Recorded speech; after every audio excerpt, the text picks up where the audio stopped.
অভিনেত্রী আসনা হাবিব ভাবনা সম্প্রতি একটি গরুর ছবি পোস্ট করেছিলেন। সেই ছবির ক্যাপশন দিয়েছিলেন, আমার কান্নার শব্দ কি শোনা যায় তোমার শহরে। এই ছবিটি ভাইরাল হয়ে পড়ে। একই সঙ্গে ভাবনাকে কটাক্ষ শুরু করেন নেটিজেনরা। এবার ভাবনা সেই ছবির পোস্টের ব্যাখ্যা দিলেন। ফেসবুকে ভাবনা বলেন, আমি মাঝে মধ্যেই ছবি তুলতে পছন্দ করি। যখন কোনো দৃশ্য আমাকে ভাবতে বাধ্য করে সেটা মাঝে মাঝে ফেসবুকে শেয়ার করি। আমার একটি ছবি যেখানে দেখা যাচ্ছে একটি পিকআপ ভ্যানে রোদে দাঁড়িয়ে আছে একটি গরু, তার চোখ দিয়ে দাঁড়িয়ে পড়ছে পানি।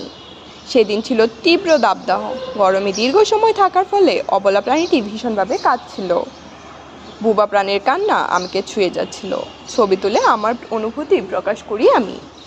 এরপরই তীব্র কটাক্ষের শিকার হন জানিয়ে ভাবনা বলেন, আমি ছবিটির ক্যাপশন দিয়েছি, আমার কান্নার শব্দ কি শোনা যায় তোমার শহরে। ব্যাস এইটুকুই।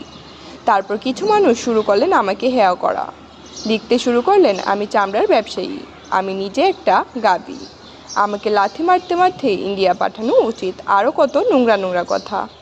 ভাবনা আরও বলেন, আমি 2016 সালে গরুর তেহারি খেয়েছি, কোনো ইন্টারভিউতে গিয়ে বলেছি আমি গরুর মাংস রান্না করতে পারি, কবে বিফ স্টেক খেয়েছি, এইসব। আমি কোথাও লিখিনি আমি গরুর মাংস খাই না, বা বলিনি আপনারা গরুর মাংস খাবেন না। একজন প্রাণীর কান্না দেখে যে কেউ কেঁদে উঠতে পারেন, এটাই স্বাভাবিক। আর আমি প্রকৃতিপ্রেমী বা প্রাণীপ্রেমী কিনা সেটার প্রমাণ আমি কোথাও দিব না। আমার ফেসবুক একটি পোস্টই তো আর প্রমাণ হবে না আমি কে।